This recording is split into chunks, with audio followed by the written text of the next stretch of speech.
Tak terima sudah menikah namun hanya dijatah 200.000, sang istri pilih selingkuh dan bahkan menghabisi suami sendiri.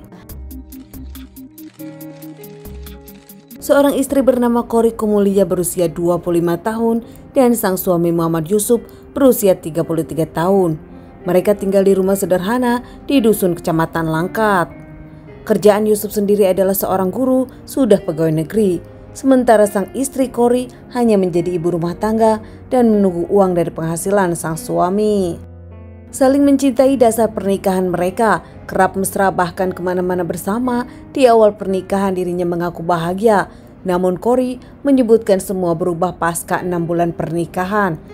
Kori menyebutkan ketidakbahagiaan, sering cekcok bahkan dirinya kesal karena hanya diberi nafkah 200.000 sebulan oleh sang suami yang menurut Kori pelit.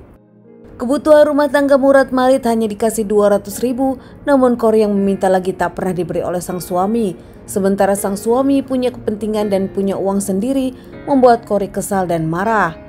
Ambil jalan pintas, Kori pun berencana ingin menghabisi suaminya sendiri. Bahkan tak hanya itu, Kori bahkan sudah berselingkuh dengan saudara jauhnya.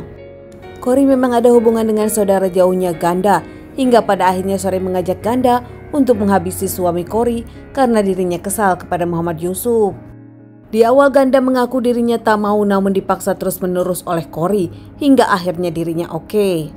Merencanakan menghabisi Yusuf beberapa kali gagal hingga akhirnya Kori mematangkan rencananya kembali. Saat itu Ganda menyuruh Kori mengajak Yusuf ke suatu tempat karena memang kebetulan ada sahabatnya yang mau menikah. Akhirnya Yusuf pun mau, mereka berangkat ke Langkat Aceh. Sebelumnya, Kori meminta Ganda untuk penyewaan mobil. Sampai di penyewaan mobil, Kori menyewa Alila dengan nomor polisi BK1191AE.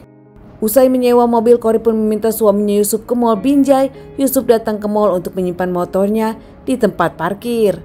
Yusuf masuk ke mobil. Di perjalanan tanpa mereka sangka ternyata Yusuf mendapatkan telepon dari kantor kalau dirinya harus kembali masuk kerja karena ada guru yang harus mengajar. Yusuf panik dan akhirnya pulang hingga semua rencana gagal. Yusuf pulang ke rumah kemudian langsung pergi ke sekolah untuk mengajar. Kori dan Ganda nampaknya tak mau menyerah, menunggu Yusuf pulang dengan alih-alih mengajak jalan-jalan karena terlanjur menyewa mobil. Setelah Yusuf pulang, Yusuf pun mau, akhirnya menyebutkan alih-alih sayang karena memang sudah menyewa mobil. Jalan-jalan mereka bertiga, namun nampak di perjalanan Ganda menyebutkan kalau mobil mogok padahal pura-pura mogok. Sementara saat mobil dibetulkan, Yusuf memang ketiduran di dalam mobil dan itu kesempatan untuk Ganda dan juga Kori. Saat Yusuf tertidur, Ganda langsung memukul Yusuf dengan dongkrak dan mencekik Yusuf hingga tak bernyawa. Ganda dan Kori langsung mencari tempat untuk membuang Yusuf ke daerah Tanah Karo. Namun nampaknya di perjalanan mereka melihat jurang yang cocok untuk membuang Yusuf. Tak membuang waktu lagi, mereka langsung membuang Yusuf. Namun sebelumnya Kori sempat membawa dompet untuk identitas tak ada bersama Yusuf. Keesokan harinya seorang petani lewat menemukan sesuatu nampak aneh di jurang tersebut. Langsung didekati, ternyata seorang wanita yang memang sudah tak bernyawa. Petani tersebut langsung menelepon pihak kepolisian melaporkan kejadian ini.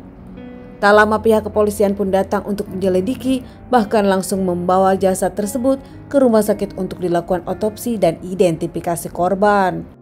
Setelah identifikasi korban melalui sidik jari diketahui korban bernama Yusuf yang juga seorang guru dan punya seorang istri.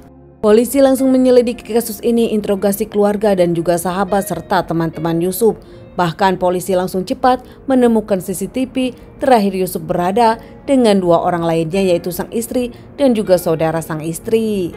Saat diinterogasi Kori, istri korban nampaknya bertele-tele hingga akhirnya polisi curiga dan terus menanyainya. Tak mengaku di awal namun akhirnya Kori mengakui kalau dirinya adalah pelakunya menghabisi suaminya. Kori pun menyebutkan tak sendiri melainkan dengan selingkuhannya Ganda yang ternyata sudah kabur. Motifnya sendiri, Kori tetap mengakui kalau dirinya kesal kepada sang suami Yusuf karena pelit. Dirinya mengaku hanya diberi 200.000 per bulan untuk uang nafkah rumah tangga. Namun pihak polisian dan juga pihak keluarga dari Yusuf meragukan motif Kori. Mereka tetap yakin kalau Kori menghabisi Yusuf karena perselingkuhannya. Buntut dari permasalahan ini, Kori pun diamankan dan divonis dengan hukuman 20 tahun penjara. Sementara ganda selingkuhannya sempat kabur 1 tahun dan ditemukan polisi, namun ternyata melawan hingga akhirnya didor. Teman-teman, sekian dulu kasus yang aku bawakan kali ini. Semoga ini bisa dijadikan pelajaran untuk kehidupan kita dan ditunggu bahasan kasus-kasus selanjutnya.